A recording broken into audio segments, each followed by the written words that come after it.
Pada hari itu juga, Mario menjemput salah seorang temannya yang bernama Shane Lucas.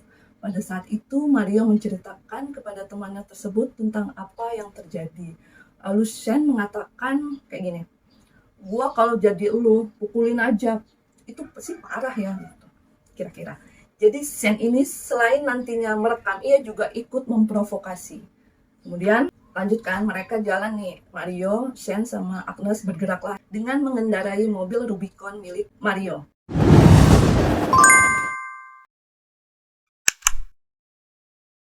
Hai semua, Assalamualaikum warahmatullahi wabarakatuh. Terima kasih sudah mampir di sini. Kali ini aku akan membahas tentang beberapa perilaku arogan anak pejabat. Ya, siapa sajakah mereka? Tapi sebelumnya aku disclaimer terlebih dahulu ya, bahwa semua informasi yang aku bagikan ini aku rangkum dari berbagai artikel yang ada di internet.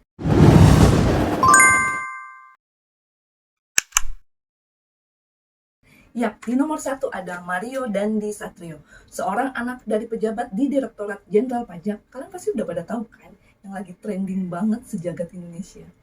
Bermula dari kasus penganiayaan yang dilakukan Mario terhadap anak pengurus GP Ansor yang bernama Kristalino David Ozora, hingga membuat korban terbaring koma, menambah daftar anak pembesar yang terjerat dalam kasus kriminal. Belum lagi ayah dari Mario yang bernama Rafael Alun Trisambodo ikut terseret-seret dalam kasus tersebut, sehingga menyebabkan ia resmi dicopot dari jabatannya oleh Menteri Keuangan dalam konferensi pers secara daring pada Jumat 24 Februari 2023. Selain itu, Rafael juga harus mendatangi gedung KPK pada hari Rabu tanggal 1 Maret 2023 untuk memberikan klarifikasi tentang hartanya yang mencapai nilai 56 miliar. Hal ini tentunya juga akan menyoroti harta kekayaan pejabat lainnya di Direktorat Jenderal Pajak ataupun ASN lainnya. Belum lagi, semua keluarganya Mario kena social judgment. Keluarganya sedang disoroti netizen se-Indonesia Raya.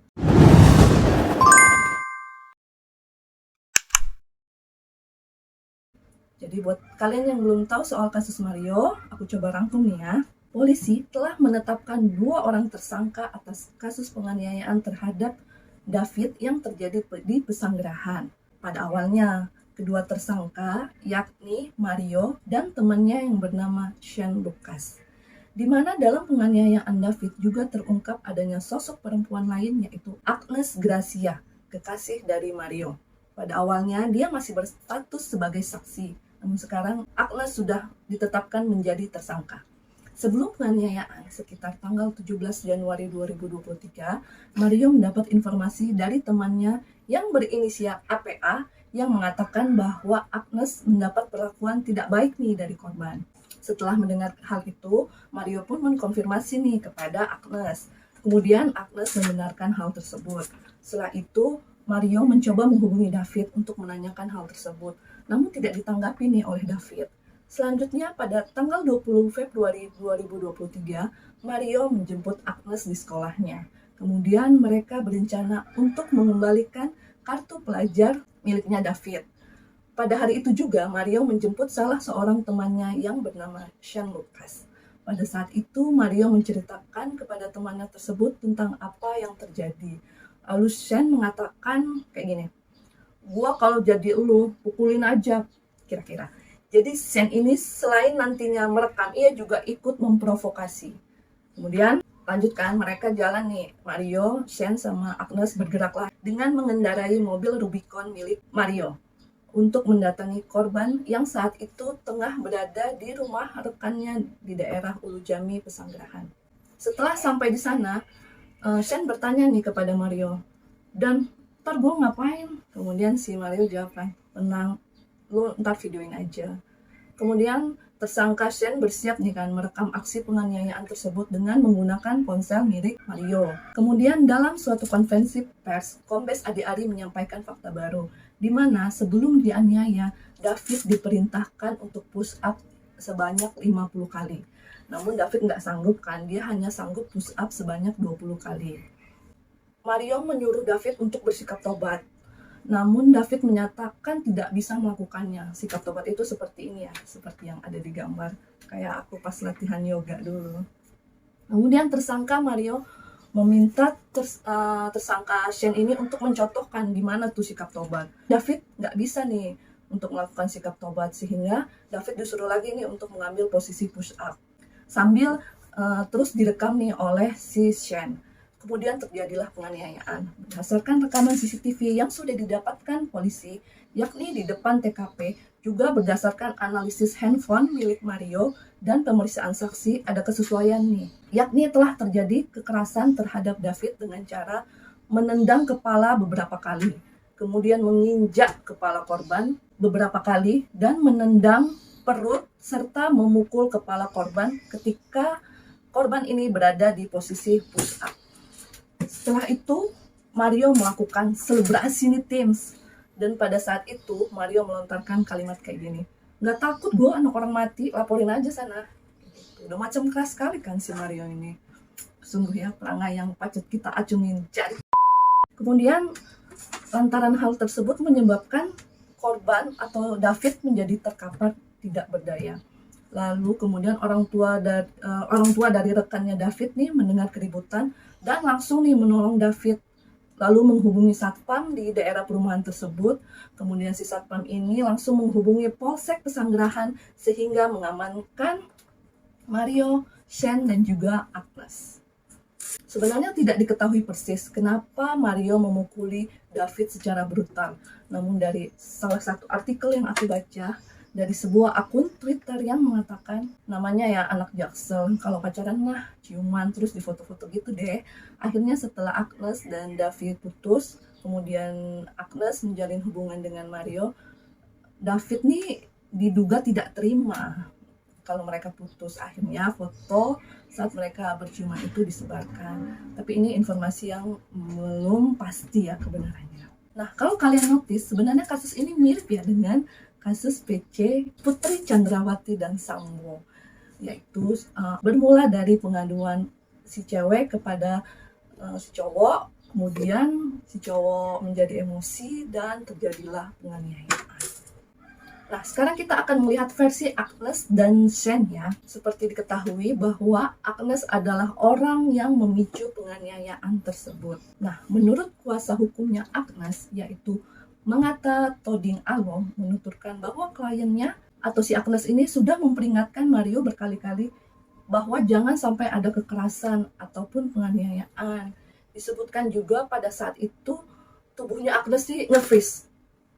Kaget dia kan, tapi masa iya ya kalau orang melihat kejadian yang sangat brutal kayak gitu nggak tergerak hatinya untuk melerai. Bahkan nih ya, ada sumber yang menyebutkan bahwa setelah korban atau David ini terkapar, Agnes ini sempat melakukan selfie, tapi kemudian kabar tersebut ditepis oleh kuasa hukumnya.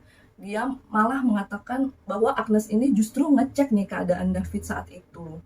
Nah, itu biar tugas para penegak hukum untuk mencari tahu kebenarannya.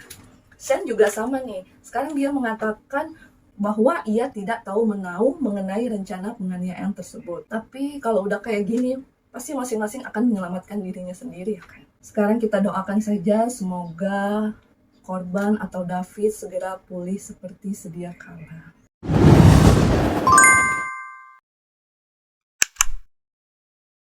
Selanjutnya, yang kedua ada Sonia Depari. Sonia pernah viral pada tahun 2016. Jadi ceritanya gini, Sonia yang kala itu masih siswi SMA dan baru saja menyelesaikan ujian nasional. Biasa kan kalau anak-anak di Medan tuh setelah ujian suka pada coret-coret baju, terus konvoy di jalan, teriak-teriak, membuat jalanan macet. Kemudian Sonia dan keenam temannya yang pada saat itu berada dalam satu mobil diberhentikan nih oleh Ibda Perida Panjaitan. Beliau bermaksud untuk menertibkan konvoy dan menyuruh mereka untuk pulang ke rumah masing-masing. Namun kemudian Sonia nggak terima nih, dia malah membentak dan mengancam personil Polantas Polresta Medan tersebut. Si Sonia bilang gini nih, kira-kira nih ya, "Aku nggak main-main ya Bu ya, aku ini anak A Depari. Kutandai Bu ya, kutandai." Kalian juga kutandai nih, kalau sampai hari ini nih belum subscribe sama like. Sebagai informasi, pada saat itu A Depari diketahui menjabat sebagai petinggi di BNN. Dan dia juga mengancam akan menurunkan jabatan Ida Perida pada saat itu nih Tims. Padahal mereka memang bukan untuk ditilang, tapi disuruh pulang. Lagian mereka kan juga masih baru tamat kan, belum punya SIM juga, tapi udah mengendarai. Setelah ditelusuri, nyatanya pengakuan Sonya hanyalah isapan jempol belaka. Dia bukanlah anak dari seorang jenderal yang dia bilang tuh. Jadi ceritanya dia pernah nih bersuah foto dengan A. Depari, terus dia nulis caption Pak Uda, yang artinya itu paman. Sedangkan nama ayahnya Sonya ini adalah MS Depari. Nah, itu kan tadi cerita dari Medan. Sekarang kita beralih ke Jawa Timur. Yap, yang ketiga ada Anggara Putra Trisula. Polisi menetapkan Anggara sebagai tersangka karena telah menabrak puluhan siswa SMA Hang Tuah II di Gedangan, Sidoarjo dengan mobil yang dikendarainya pada Kamis 31 Oktober 2013. Aksi penabrakan yang dilakukan Anggara ini dipicu rasa kesal karena mobilnya tidak diperbolehkan masuk oleh beberapa murid sekolah dan petugas keamanan SMA tersebut. Diketahui saat Anggara menginjak gas mundur, dia menabrak beberapa siswa yang sedang menikmati istirahat serta seorang guru BP. Bahkan ketika Anggara menginjak gas, dia kembali menggilas 3 siswa lainnya. 3 siswa yang terluka parah adalah AKS yang mengalami luka patah tulang rusuk, kemudian ada SN, dia mengalami luka di tempurung kaki kanan, dan ada GJ yang harus mendapat pengobatan serius di pergelangan kaki kirinya karena terkilir. Anggara sendiri merupakan putra dari Brigadir Jenderal Polisi Purnawirawan TS. Saat ditahan, Anggara disebut mendapatkan perlakuan khusus nih Tims, hingga memperoleh penangguhan penahanan karena ia mengaku sedang sakit pada saat itu. Kemudian, pada salah satu artikel yang aku baca, proses hukum terhadap Anggara ini berjalan dengan sangat lambat dan berbelit-belit, di mana setelah kasusnya dinyatakan P21 atau berkas telah lengkap, namun pelimpahan berkas tahap 2 yang seharusnya diberikan polisi kepada pihak kejaksaan. Jadi kalau kalian belum tahu, tahap 2 ini adalah penyerahan tersangka dan barang bukti. Nah, hal tersebut tidak kunjung dilakukan, sehingga berkas perkara tersebut dikembalikan lagi nih kepada pihak kepolisian pada 10 Maret 2014.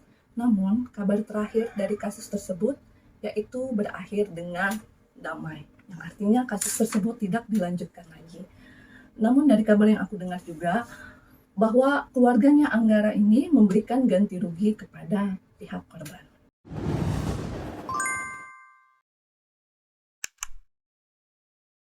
Nah, apa nih pesan yang bisa kita ambil dari kejadian tersebut? Yang pertama, sayangi dirimu dan masa depanmu. Kemudian hati-hati dalam memilih teman dekat, entah itu pacar atau sahabat. Karena apa? Dia bisa membawamu kepada kebaikan, tapi juga bisa membawamu kepada jurang kehancuran. Kalau udah kayak gini, jarang tuh ada teman yang masih mau dekat. Yang ada mereka malah pura-pura nggak kenal. Baik, itu tadi beberapa sikap arogan anak pejabat, tapi ada juga sih yang ngaku sebagai anak pejabat. Nah, kalau kita lihat, kenapa nih ada pola beberapa anak pejabat yang suka arogan dan flexing atau pamer harta? Yuk, boleh nih Kak Seto, KPAI, psikolog anak, untuk meramaikan kolom komentar di bawah. Buat kalian juga generasi Z atau generasi strawberry, generasi milenial, ramaikan juga nih kolom komentar di bawah. Gimana menurut kalian tentang pembahasanku di atas? Baik, sekian dulu video dari aku. Bila ada updatean atau yang perlu dikoreksi atau ditambahkan, langsung saja penuhi kolom komentar di bawah. Dan jangan lupa klik like dan subscribe.